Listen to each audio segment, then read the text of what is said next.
freely express your ideological beliefs, regardless of any fear of any external actor imposing their will upon you.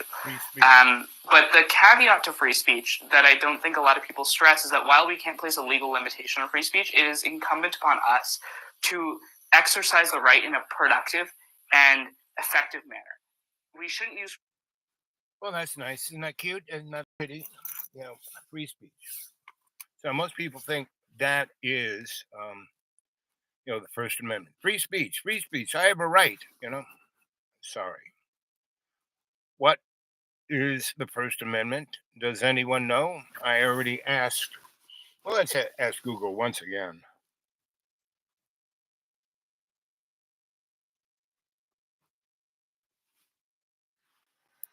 Quote, what is the First Amendment?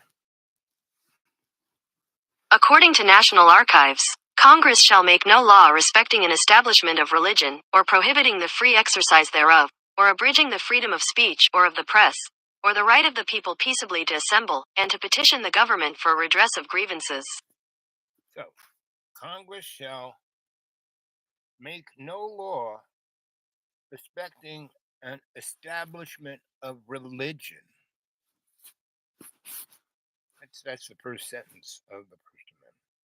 Separation of church and state. And when you hear people, we are a Christian country. We need to be a Christian. We gotta, kick everybody out who's not a Christian, and my kind of Christian, and that is, Armageddon, right? You read that part of the comic book part of the King James, the end there. Basically, the guy saying, "Oh, you can be a Christian. You can believe in Jesus, right? You can be saved and born again. But you go to hell if you don't do it my way." That's what the guy who wrote it, John Boy on an island about 400 years after Jesus died, right? And I think it was, Constantine already had started the Holy Roman Empire, and this guy's up there in the Huskow, out there in the middle of nowhere, saying, "Do it. It's my way or the highway," and that's where we are right now. And that's not what it is. What it is you are a slave to God's love. Your property, and you are not your meat bag, This thing here, this ain't you, right? And your soul is just a fiber optic line to spirit. It's Father, Son, Holy Spirit, and there's the Godhead that all three are part of. And so when Jesus came down, when you read, where is my Bible? Where is this thing? Where is it? Come here. Where did you get off to? Here we go.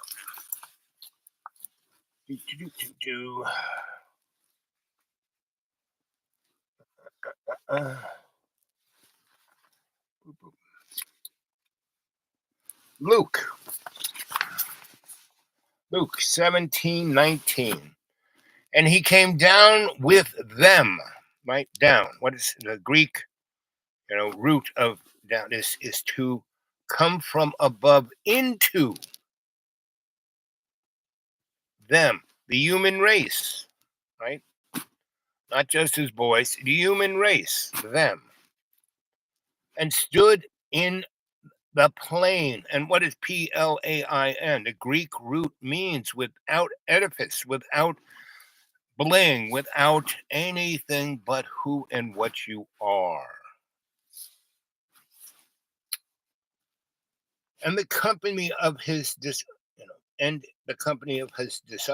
and the great multitude of people out of all of Judah, Jerusalem, and from the sea coast of Tyre to Sidon, meaning the known world, humanity, right? Which came to hear him and to be healed of their disease, right?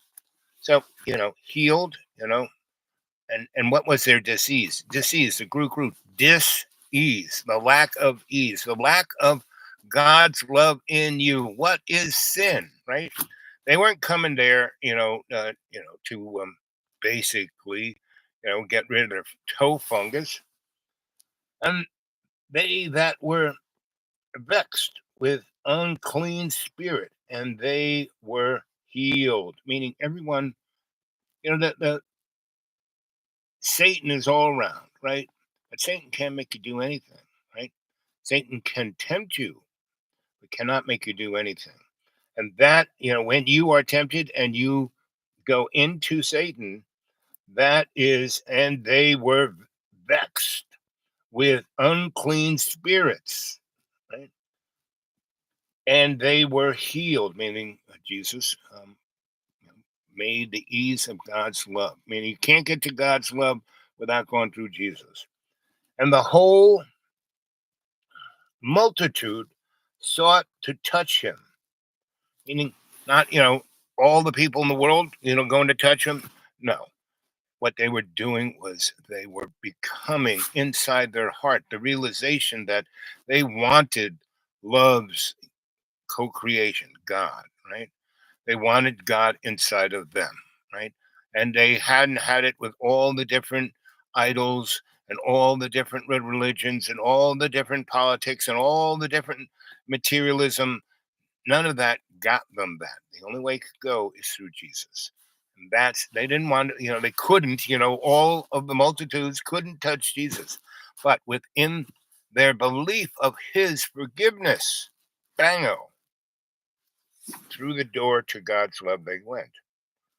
Sought to touch him, for there went virtue and out of him and healed them all. Meaning he didn't have to go there. There were a lot of people in the New Testament where they died, and just because the people who wanted Jesus to bring them back, like Lazarus, they believed. They had faith. And they didn't have faith. They believed. Therefore, faith, the grace of God's unconditional love, was in them. So much so, bingo, the miracle occurred. Right, and that's love's co-creation, right? So that is, we are now T minus whatever the doomsday clock says. Now I'm old enough to be around. I was involved with a lot of things in the 80s that DARPA and other elements like that were doing. And the weapons that exist are so much more, I don't even know what to say, demonic, let's say, than the atomic or hydrogen bomb. Those are nothing compared. Like all the fires that were in California, the Parkland fire, that where everything melted, um, cars were melted, but their tires and certain synthetics weren't touched. Houses were totally torched, but the grass and the trees didn't even have a skin. It's like in Hawaii, a 6 mile square of sacred land to the Hawaiians, where barbecue turned to dust. And the people weren't allowed to go in there for months because 1,000 people died to the point where there was nothing left of them. They said, oh, only 100 people died. No, there was 1,000 missing and they never showed up. I mean, these are all things right in our face and we're not seeing them. But we're listening to JoJo and to Donnie and no, sorry, kids. It has to be a little more. You are a slave to God's unconditional love. Therefore, faith is inside of you from God. It's not because you did it. No, you can't do nothing without God's unconditional love, period. And when you see, why, people say, what are you doing with John Birmingham? Why do you even care? Why do you even talk about him? Because he's like Job, he is the character actor, right? Just look at him and you can see humanity. The video he just put up with his mom, let's, let's see if we can find that. And he takes these things down. I mean, he keeps them, he doesn't get rid of them, but he doesn't want, and once he realizes when people start to comment, they're like, so the First Amendment isn't a right, it's a responsibility. All of those amendments are responsibilities. They aren't rights. You don't deserve them unless you're actively being God's doula, having love in your heart for everything and everyone, all our relations, right? And if you don't do that, you ain't going nowhere. Sorry. Come on. What's wrong with you? Ugh.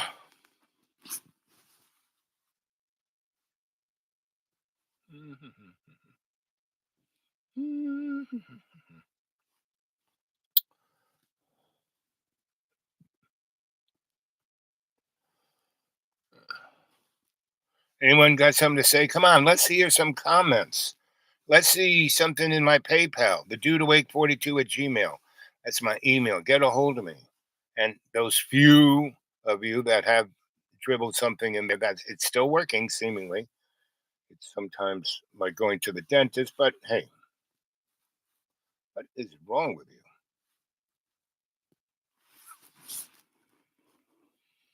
So, you think things are weird now. You ain't seen nothing. This year, 2024, right? This year is going to be the springboard. You ever see guys, they bounce on that springboard and then, woo, they shoot up in the air and they flip around and zip around and go up and down and then into the water, right? Well, 2024, you're going to see a lot of bouncing up and down on that springboard. And then they're going to shoot up in the air, wee, go through the air, do a lot of flips, woo, wee, wee, woo. And instead of going through the water, they're going to hit the concrete. 25 is going to be mind frigging. You're not going to like it unless you're there with God's love in your heart. No fear, right? I started a restaurant in Roanoke called the No Fear Cafe. No fear.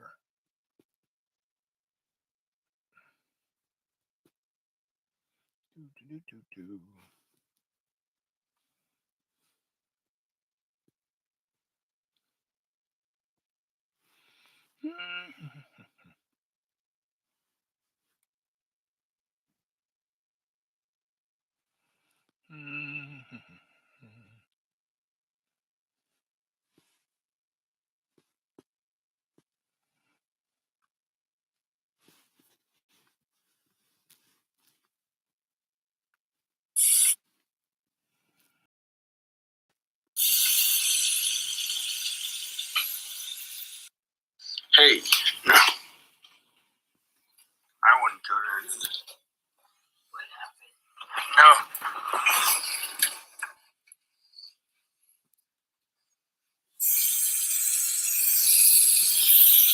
That's John's mom.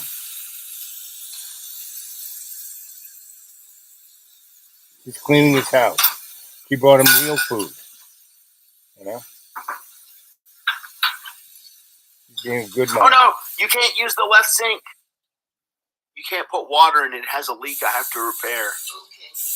You can only use the right sink.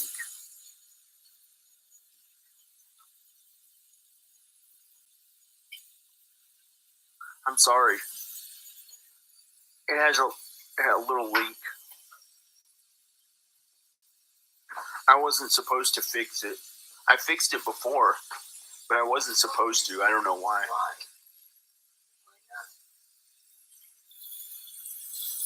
Maybe now I can. I don't know. Maybe not.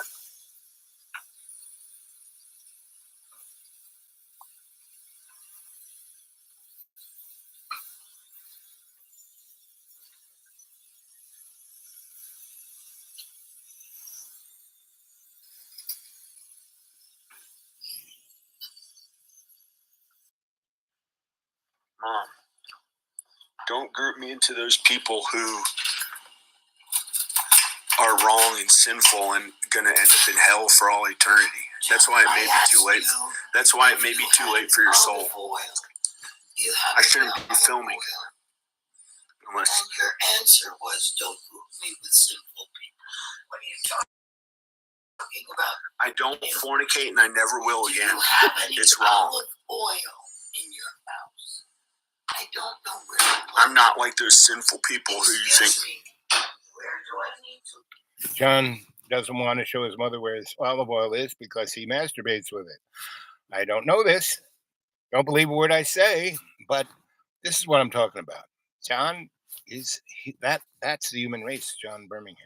His mother, is trying to make sense of it all because that's what humans do. They see this, it's pretty simple. Love is all there is. Now his mother's very loving, but she cannot understand certain things. She thinks the world works this way. Well, within the illusion of material realism, yeah, that's how it works. But that's not the real story. Underneath it, she has a sense of what it is, but she's old, she's tired, she's gone through a lot. She's about my age, maybe a year or two. She's pushing 80, right? So anyway, that's you have to consciously be aware of your surroundings, of who and what you're saying. You have to be conscious, not woke, but conscious. And in essence, you have to be at one with love's co-creation with God. Right? It's the only reason why we're here. You go look at the movie Matrix. They're fighting the machine, the architect, blah blah blah, and Neo gets into the architect's office, which is kind of a shabby little thing, whole wall of TV screens, and he hits a button, and there's 8 zillion Neos, right? He's done the same thing over and over and over again. Responds kind of different in each way. But until you can respond similarly with love's co-creation, forgiveness, empathy, we're just going to keep having the same old same. Right? Anybody wants to read my novels? I got about 6 done, at least 6 in manuscript form, and the others are in different parts of being done. Right? The first one of the 18 is Death, and then Legend, Legacy, and then Ear Hair, and then Bad Girl, and then the same.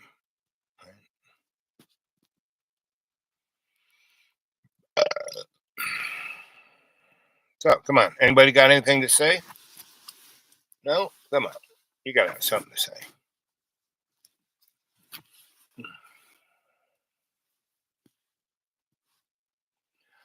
Now I keep doing this. I used to get about $100 a month from people on the old PayPal, right? Now not really. If I'm lucky, $10, right, a month. But that doesn't matter. I mean, I don't do this for the money. I don't do this for the fame and fortune. I do this in service to God's unconditional love. That's what I do this for, right?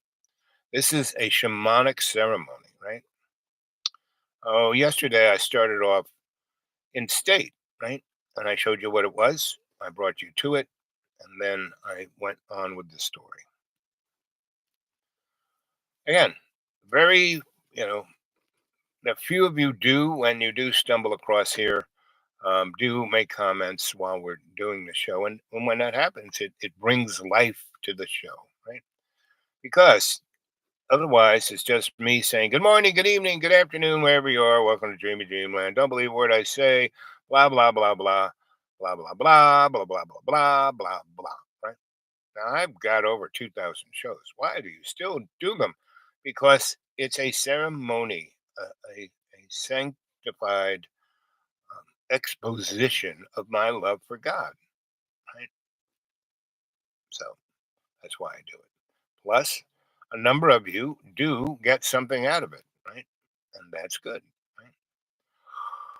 right? I don't, it's not like I don't need the money, but I don't care about the money. See, there's a big difference, right? It's nice you guys drop something in there. That's nice. I can go have an ice cream sundae or something, right? Buy some more socks, put some gas into my friend's car, right? So Anyway, I hope you enjoyed that little bit of Luke. The Bible. See, most people look at the Bible as if it's a law book, right? Well, the Old Testament, right, and still today, in the synagogue, the Torah is sung by a cantor. Right? It's poetry. Now, the New Testament was basically written by Paul, who was a advertising agency. He was a Pharisee, right? He was a Roman, right? He was a lawyer, right? He was killing the Christians, right? Until he met Jesus along the road to Damascus and realized, wow, this is a better sales pitch than this other thing. Yeah, let's So he saw the big potential in it. And so when you read the New Testament, you have to realize, Luke and Mark, all the rest of those chuckleheads, they are just a fig Newton of Paul's imagination. Everything in the New Testament basically is written by Paul. Paul is the Don Draper, the madman of the TV series, right? That's Paul, right? And his name was Saul, not Paul. He just picked it up because that was one of the boys, right? And people knew it, right? And the guy who came and clued him into it, his name was Barnabas, right? And Barnabas was a member of the. He was a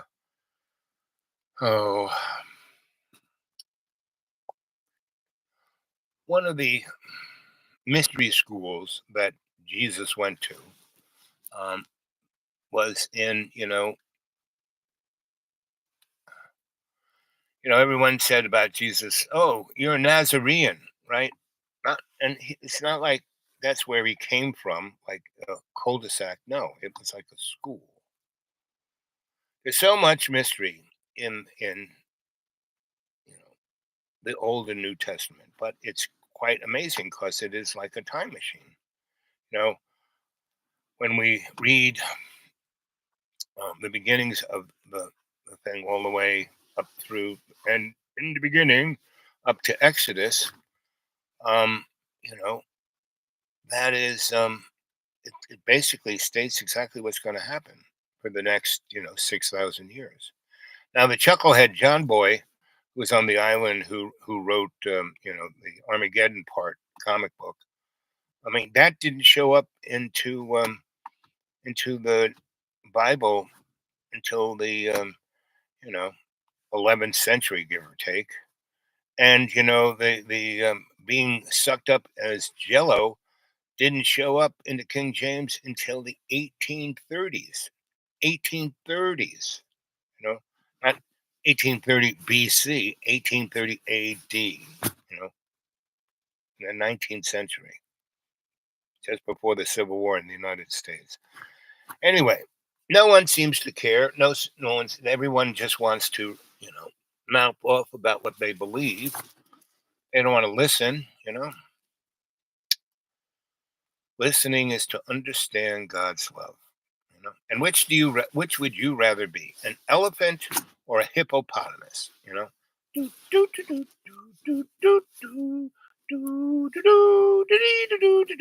Which are you, elephant or hippopotamus? Come on, which are you? Come on. There's two of you there. That means one of you is not AI. So come on, one of you say something. Which are you? AI, what are you? An elephant or hippopotamus? Okay, 24. At 24 minutes and 24 seconds, I'll give you the answer. Anybody? Come on. Come on. Which are you, elephant or hippopotamus? Now, the hippo, big, but elephant, bigger, a lot bigger. Hippopotamus is in the lake, right? And he floats along. He's like a ballerina. Did you ever see the Walt Disney thing where the hippos are dancing? Well, that's what they do when they're in the lake because they're weightless. They kind of just bounce around. It's really interesting to see them. But if you look at if we put an elephant and a hippo next to each other, right? What's the difference you see, right? First of all, the elephant's way up here, hippo's down here. Elephant has big eyes, big ears. Elephant listens to everything and never forgets, and sees everything and never forgets, right? And it has a regular sized mouth, not a teeny mouth, but way smaller than its ears and eyes. It's a big long trunk that can smell everything, right? And it's also a hand, right? Hippo has teeny weeny ears and beady eyes, right? But it has a gigantic mouth. So if that's you, if you're a hippo, you've got a big mouth and you can't hear squat. You can't see anything. So that's why you hide, 98% of you underwater and the others just kind of floating along, right? So that's, if you're a hippo, you're just floating along. You're really not, involved. You only care about yourself. You got that big mouth open and just sucking everything that's in front of you into your gut, right? But because you are so unconscious to the world around you, if, an alligator is nearby, you are just a taste treat, because the hippo has no conscious intent. Elephant, 100% conscious intent, hears everything and remembers, sees everything, remembers, right? And you don't want to mess with elephant, man. It's got a gigantic foot. Step on you, you are flatter than a pancake. So that's the world we're in. Where are you? There's three of you now. Come on, let's have some conversation. Oh, now there's four of you, right? So, kids, right? Here it is, March, right? Whatever it is. I guess it's March 8th or 9th, somewhere around there. And Jojo just had the State of the Union, and he hit it out of the park. He was quick, he was smart, he was sharp. He said what he had done. He said what he's gonna do, and so you gotta realize that was scripted. Even the spontaneous moments were scripted. There was nothing there that wasn't scripted. Same with Donald, and Donald's going to look more and more and more and more and more like a moron, right? Because JoJo's going to win, right? And then Donnie's going to scream that it was stolen, and we'll be off to the races with, Civil War. Because Donald is just like Adolf Hitler in his, propaganda, right? Because you go listen to all of Adolf's speeches from Nuremberg, and they make no sense. They're just gibberish, right? We English folk who see the 1930 films, and he's like, "Ah," and everyone's screaming. I mean, they have drunk the Kool-Aid, right? And so that I would say maybe 15% of the American population has drunk the Kool-Aid. I would say half of what used to be the Republican Party. And you got to realize, guys, the Republican Party were the liberals, right? Who caused the Civil War? Who had slavery? Who had Jim Crow? Who kept people down? But the Democrats, right? Republicans are relatively new on the scene, and they were the liberals, right? They were the progressives, guys, like Nelson Rockefeller, progressives, like George H. Bush, right? Progressives, right? Then you had the neocons, Dick Cheney and Rumsfeld, and Jojo W. He's just like a grease spot basically. George W. has no real essence. He's still alcoholic, drug addict, because once you're an addict, you never stop being an addict, right? And pretty much we live in addicted civilization, If you're living in the material world, you're addicted to something, All you want to see an addict? Go look at John Birmingham, right? He's addicted to anxiety. He's addicted to himself. He's addicted to his ego. He really gets upset when I talk about You have to get rid of your ego. What do I think? But God, praise Jesus, praise God. You can say that all you want, and that's very nice. But the real deal is, what are you doing with your life? What have you done with your life? I'm pushing my 80s, and my body doesn't really work too well. I mean, the only thing why I'm alive is God. God keeps me alive. I have no idea. I've turned it all over to God. Whatever you want me to do, God, I'm your boy, and I go do what He puts me to do. Right, and it's a lot more interesting than me trying to do something stupid that would make me face rich. Why do I write so much? Yeah, I kind of, it's enjoyable thing, right? And but I write because God tells me to write. He just says, keep writing, just keep writing. Here, keep reading the Bible, keep reading these books, keep reading, keep writing, keep going. You know, you're doing a good job. I died in 2014. I thought I was dead. I was going to be buried. I was all ready to relax, take it easy, but no, I was brought back.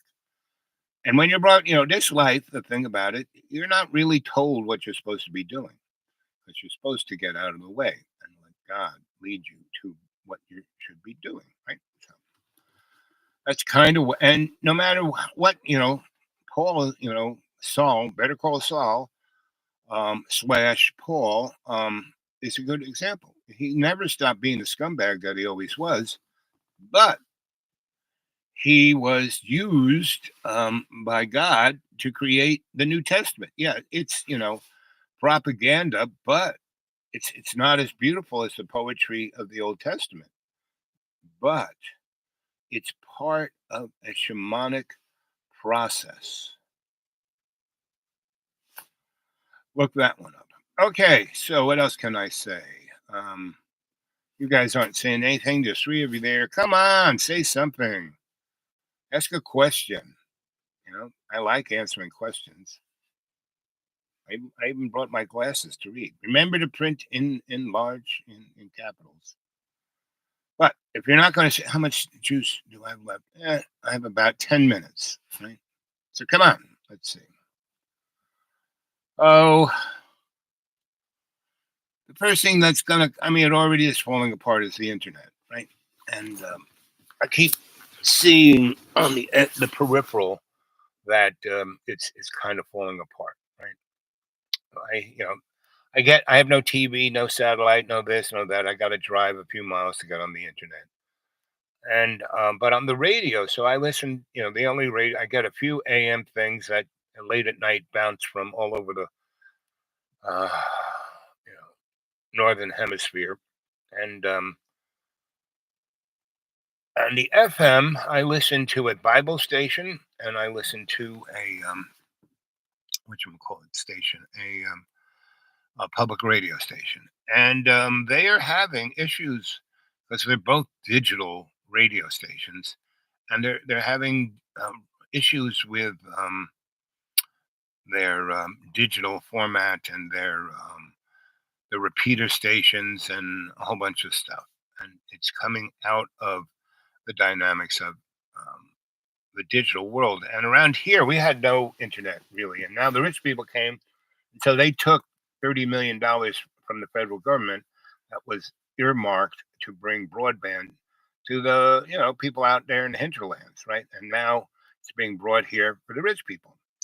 And a company that is the intermediate, right?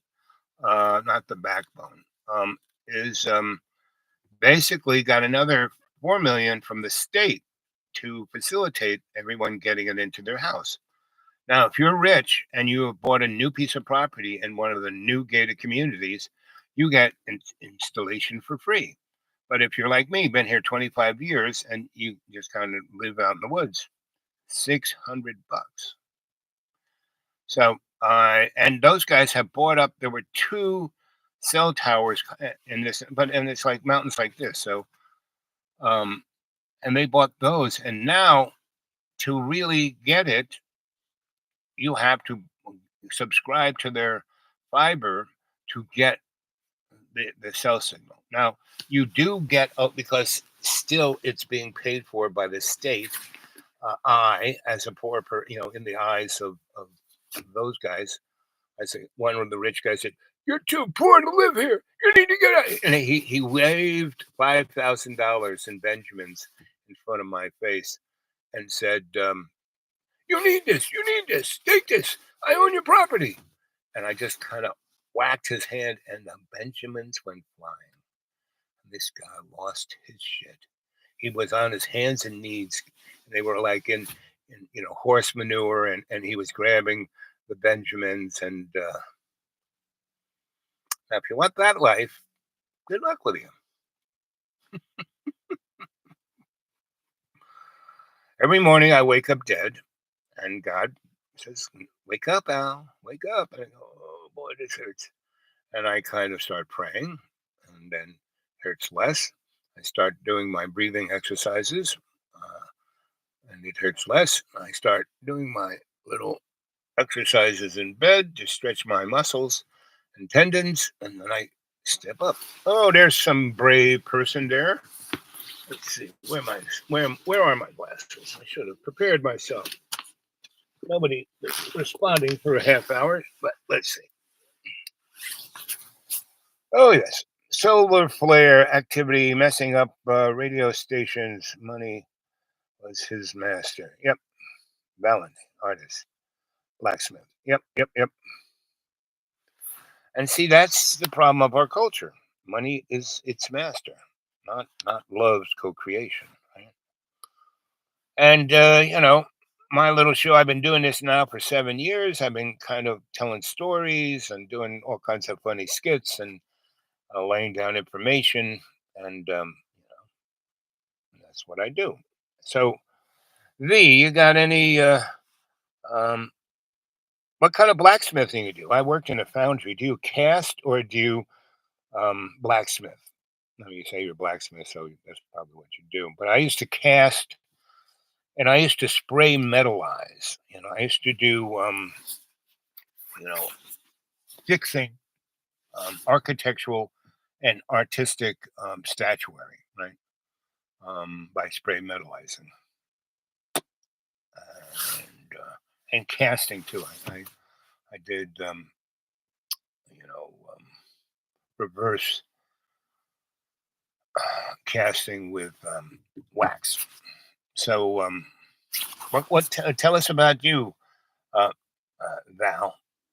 I had one of my best friends was named Valentine, who we called him Al. I mean Val. We called him Val, and he was a brilliant guy. He could do anything, and it was a crew of us, um, dudes and dudettes that pretty much, you want to hearts? Oh, we'll do that. He could do anything, and we all could. We all had our skill sets where we made it look easy. Um, and the things that we couldn't do easily. I mean, I was blind and I was dyslexic. I had every learning handicap. So, it wasn't until, I would write a lot, but people couldn't. The only person could, I had to, wasn't until word processing that I really became a writer. I do blacksmith also. Just got into jewelry. Good work last 9 months. So do you, manufacture, put pieces together, or do you do castings? Because casting is like magic. I really enjoy doing casting.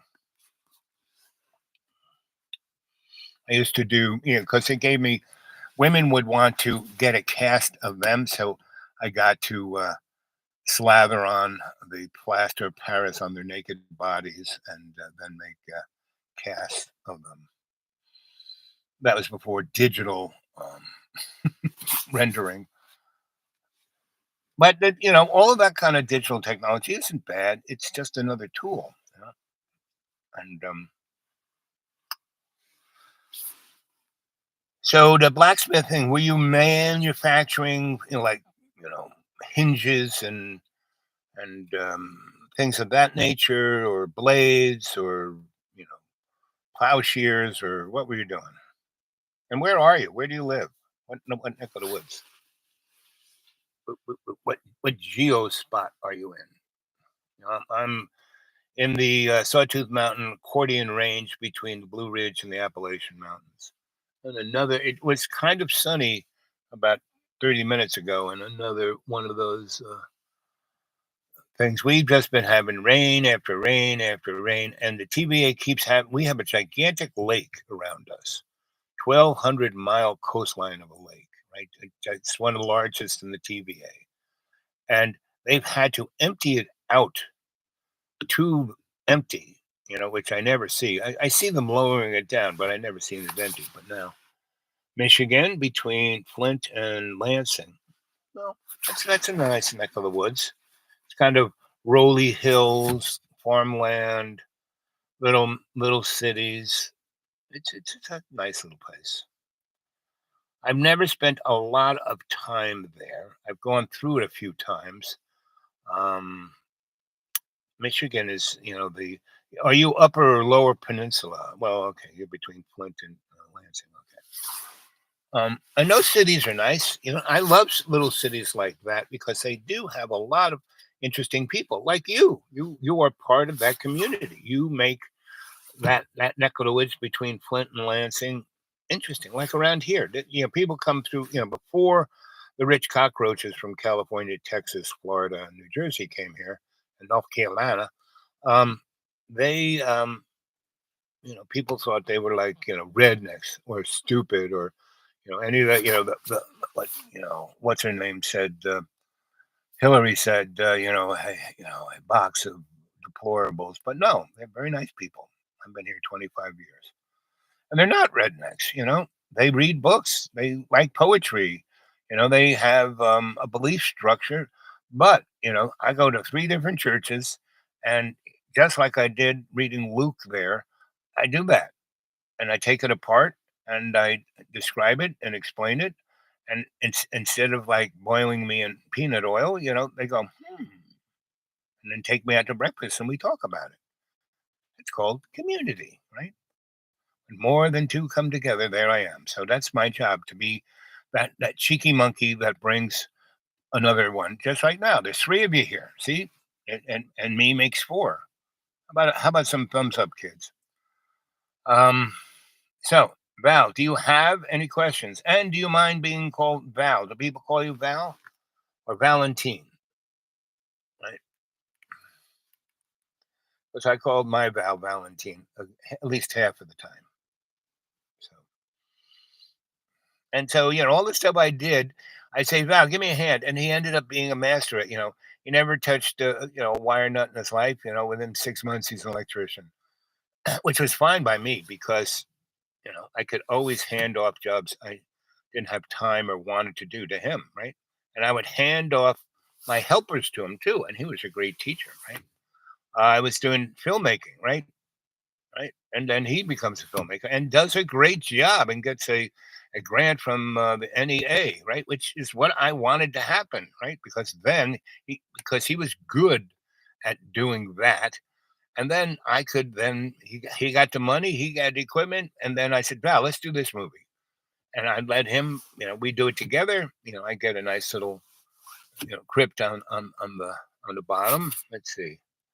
Val by friends and family. Okay. I hope I can be considered a friend. And family. We're all family. We're all our relations, right? And so what's your forge like? So do you have a bellows or do you have an electric blowhard?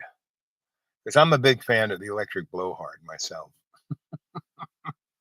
I like anything that makes it easier, right? I've had a mystery school a number of times in these different beautiful places. The school there in Virginia, my factory in Lynchburg, Virginia, my place here in the Deep Green, my place in Stewart, Florida. What are the places? In New York City on Spring Street and in the Blue Door, PS1. Anyway, so all these places, especially the ones outdoors, right? We would do ceremonial fires, and I would say, okay, go get the twigs, go get the stuff to burn, and make yourself a fire, right? And I'd show them how to do it, and they put it together. I said, okay, set it on fire, right? And so they would, and it wouldn't burn, right? Because out in the middle of the woods, that stuff is, even though it seems dry, it's wet, right? I would have a battery-powered leaf blower, and I would have a bag of sawdust that was soaked in gasoline. So I would sprinkle the sawdust up, hit it with a long-toothed butane lighter. It would poof, and then once it kind of got started and then dwindled down, I would hit it with a leaf blower, and it would be off to the races. You are a free Bob. Yep, that's me. On and off, and you are spoke on the phone way. So, okay, that's nice. Anyone who's you got to kind of get a hold of me. I get so much stuff on my email that if I don't look at it all the time, it's already like way down. I can't look at it all. But if you like sent me your phone number again, like today, I would see it by I'm the dude awake 42 at Gmail. I would, and that goes for anybody. I do a show. Get a hold of me on the old email, the dude awake 42 at Gmail. The dude awake 42 at Gmail. All one thing, all lowercase.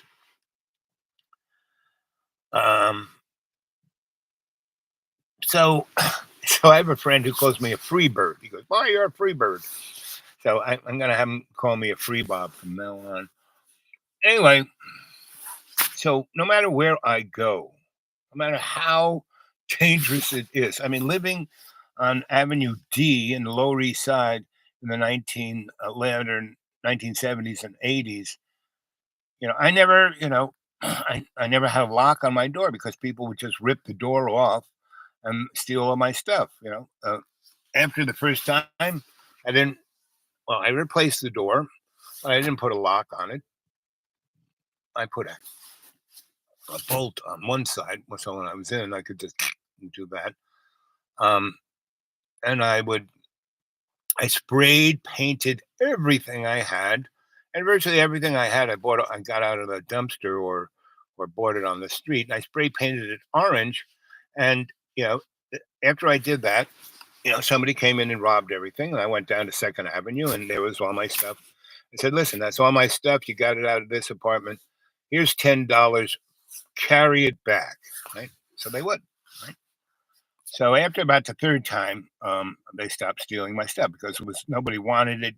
Super duper orange, and who knows whether it worked.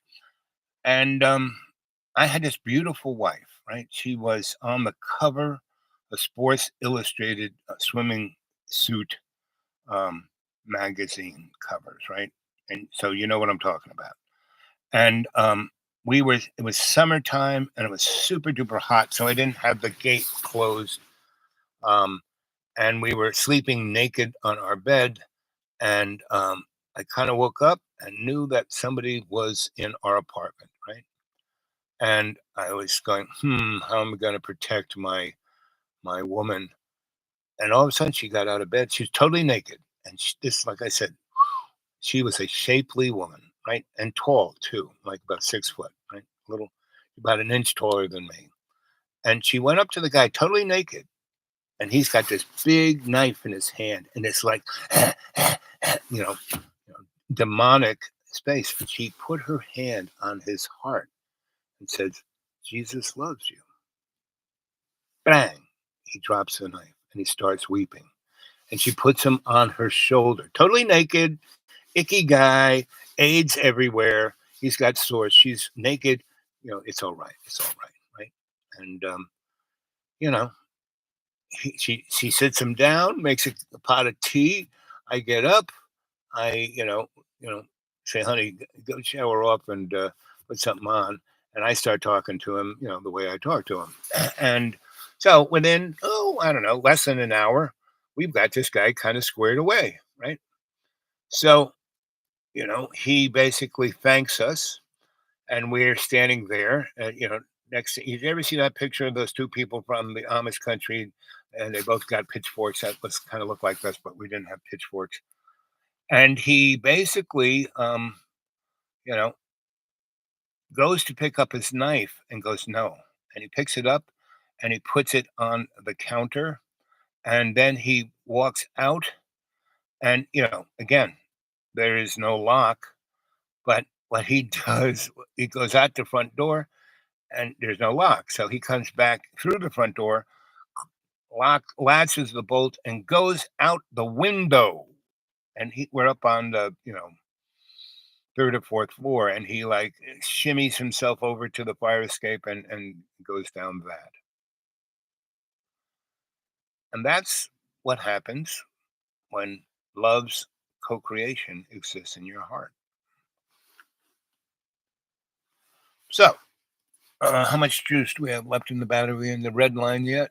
Oh, not really, but not too much. So, any questions? Anybody? Oh, here we see. I've heard all of your old crone stories at the house on the hill and lost puppy who lived here, the house too, and painting American Gothic, a farmer and his daughter. Yep. So those are all classics, and I have more. I mean, if you like, I got about 2,000 shows. If you start thumbing through them, there are a lot. They're not all the same thing. I don't say the same thing all the time. I do say, I do kind of go on about God's unconditional love and Jesus' unconditional forgiveness, but I tell stories, and if people ask questions, I answer questions. I'm big on answering questions, right? That this is a live chat. That's what it's supposed to be, not just me, going on and on. I will go on and on. I'm pretty sure you guys know that I can go on and on, but I'm kind of restricted to. When I was at John Boy's, I could have everything plugged in. I remember doing a like 48-hour when I was trying to get 2,000 subscribers.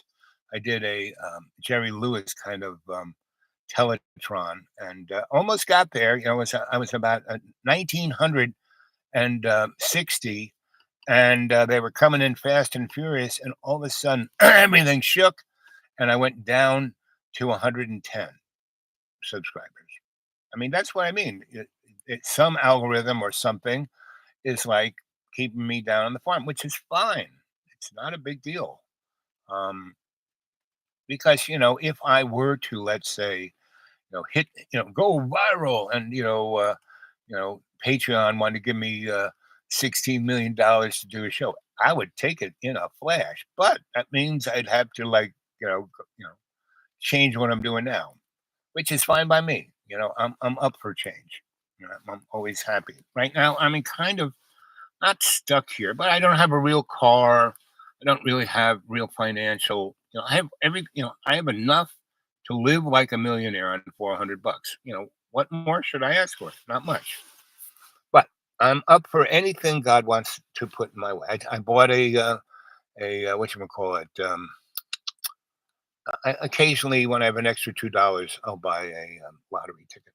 What do you think about polygyny, biblical marriage? That is to say. Well, see, the Bible, especially the Old Testament, right? It's poetry. It's not prose, right?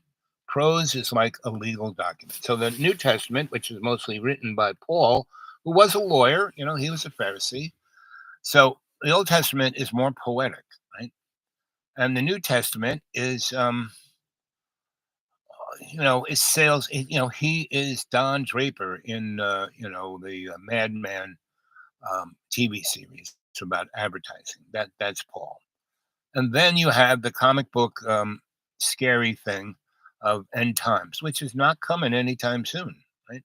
No one's going to get zipped up as Jello because they're the good Christians. No, sorry, that was a scare tactic to buy used socks. But all of the Bible has its connective tissue to God's unconditional love. So I read Luke there, 16, whatever, and it's when you should. I read the Bible every day, right, 3 or 4 times, and how I do it, I have this big, thick Bible, and it's a Concordian too, meaning as you read it, it has these little things on the side that's saying, "Hey, this thing is also being talked about in this part of the Bible and that part of the Bible," and some of those are like 400 or 500 years before this part was written. So that kind of shows the dynamic. So any kind of marriage that involves God. I mean, I've been married 5 times, right? And one of them, my first wife, because her father, who was the only person who really loved her before me, um, and her father, adored. This is the only best thing he ever did in his life, and he was brilliant and amazing athlete. I mean, when I first met him, he said it's middle of February. He takes me to Eisenhower Golf Course, which is like a asphalt golf course, and he's knocking this ball and stick. I mean, he should be on. He could have made $1 zillion as a golf pro, but because came from a poor family, didn't have the access, but he was great at it. Right? He was great at anything sports stuff he did. He was a war hero, Korean War. He got a lot of mail. Nobody cared. Right? He's brilliant. He worked for Grumman Aerospace. He got paid $170. When he died, he had to be replaced by 6 PhDs that cost like $5 grand a week. So that was his life. And his wife, who was a beautiful, girl in high school, became the fat whale on the couch eating bonbons. And his 2 sons were useless. But his daughter was his eye, right? Just loved him, right? So anyway, I first meet her family, a little house out there in the middle of nowhere with a lot of people around them, Long Island. I think it's called. And I slip, you slip, we all slip, and I slip. And we were getting her stuff out of the closet. And when we were in her little room, and she had an accordion, and she had these little Irish skirts that she used to clog dance. Her grandparents, her mom's mom and her father lived in Brooklyn. He was a beer driver, and they lived in Brooklyn. And so Don used to be with them all the time, and said they'd take him to the Irish, club, the Union Hall, where she would play the accordion, the violin, sing, and dance. And when she left Long Island, she left all that stuff in the closet and went to San Francisco. She got her BFA at the Art Institute, and she got an MFA in photography at the Art Institute. She was Annie Leibowitz's first assistant at Rolling Stone. She was the Albert Einstein of the darkroom, and I met her on the subway.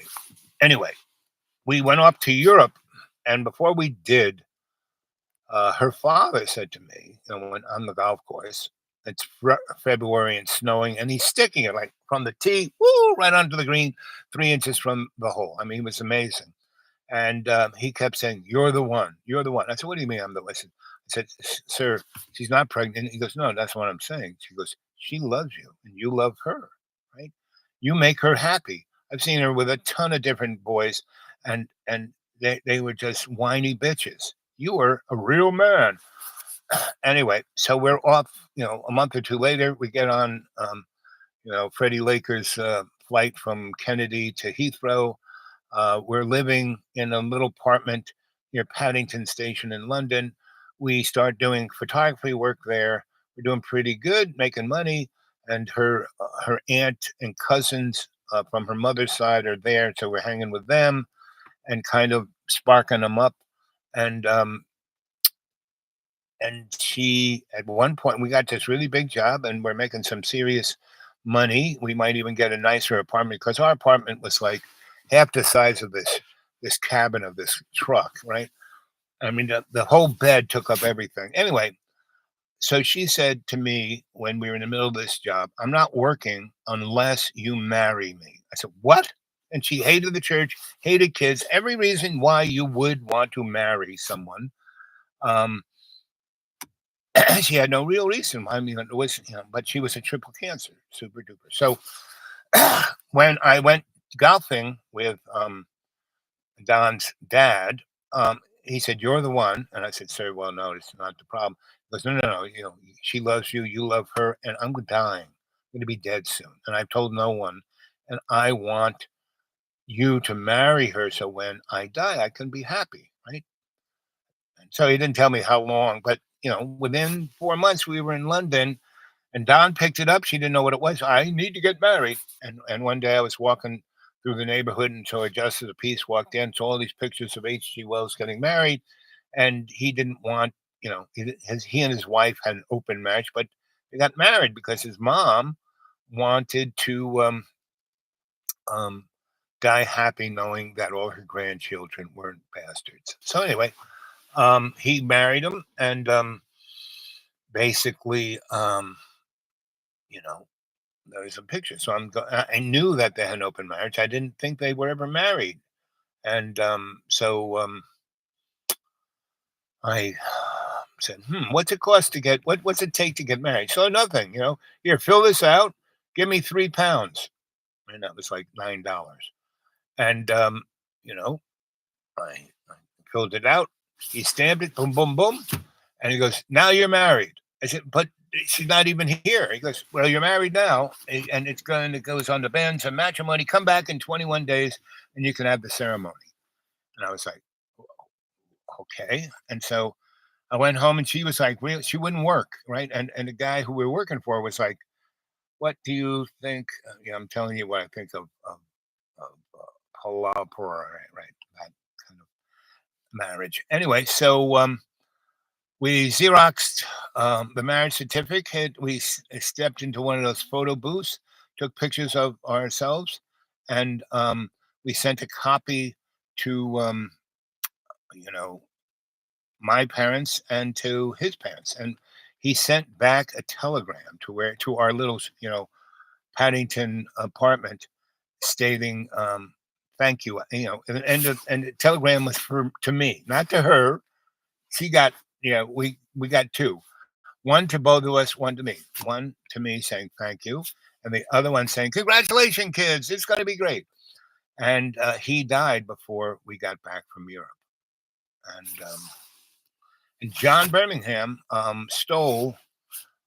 I think I didn't see him steal it, but one time he threw me out, and I had a bunch of I had the wedding certificates of both my grandparents getting married, and photos of them, like when they were still before they had a bunch of kids, like in the 1890s. And I had other documents of that nature.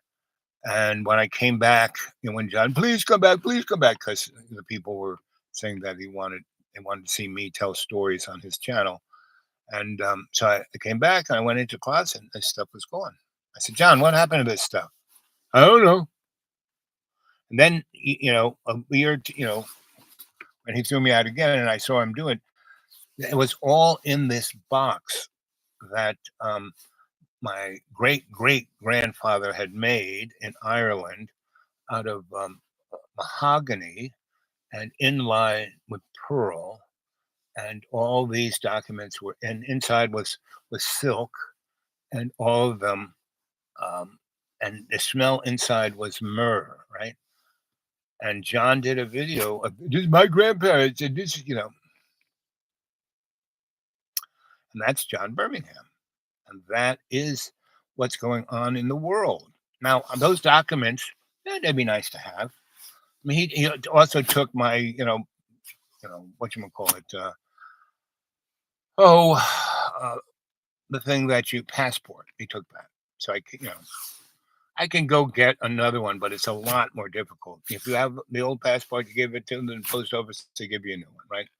After, and basically my attitude towards it is all those documents will be like chain link fence, meaning you aren't what your birth certificate is what your birth certificate is. It is a certificate of ownership of you, right? Now, if you ever, I work for lawyers, right? And so, I worked for a lawyer who was big into admiralty law, so I understood what ownership of slaves is all about. And that's all you are, is a slave. So the real relationship of any relationship is that of how God's love is interceding into the relationship, right? So that's kind of everything I do has the intent of God's unconditional love, right? Otherwise, it's irrelevant, right? Whatever, documents or this or that. And I remember talking to a state Supreme Court judge um, in Virginia about admiralty law and what your name, your birth certificate is, and you don't have to use the name on it. You don't even have to claim. You can claim yourself as an independent citizen. And this guy was smart. I mean, he was a Supreme Court judge, and his whole thing was admiralty law. So he goes, "Yep, you can declare any of that, and you can do this, and you can do that." And, he knew the whole story. So that the only thing that is true, that only thing matters, is your relationship to God's unconditional love. So whatever relationship you have with another Homo sapien or anything else, I was married to my dogs. They were more. My mama dog was my number one girlfriend, right? And I had a lot of dogs that I was really close to, and the women who were in my realized that, well, yeah, he's like my husband, and he's my lover, and he's my number one dude, and I'm his number one dudette, but that dog is still higher up on the totem pole. Anyway, biblical marriage. Okay, so what do you, Valentine, know about? Give us your. Are we in the red zone yet? Oh, yes, we are. I'm down to 2%. Gotta go, kids. So, Val, get a hold of me on the Dude Awake 42 at Gmail. We can have a mano y mano conversation. You can give me your phone number and we can talk about all this stuff without any time lag. Okay, kids, gotta go.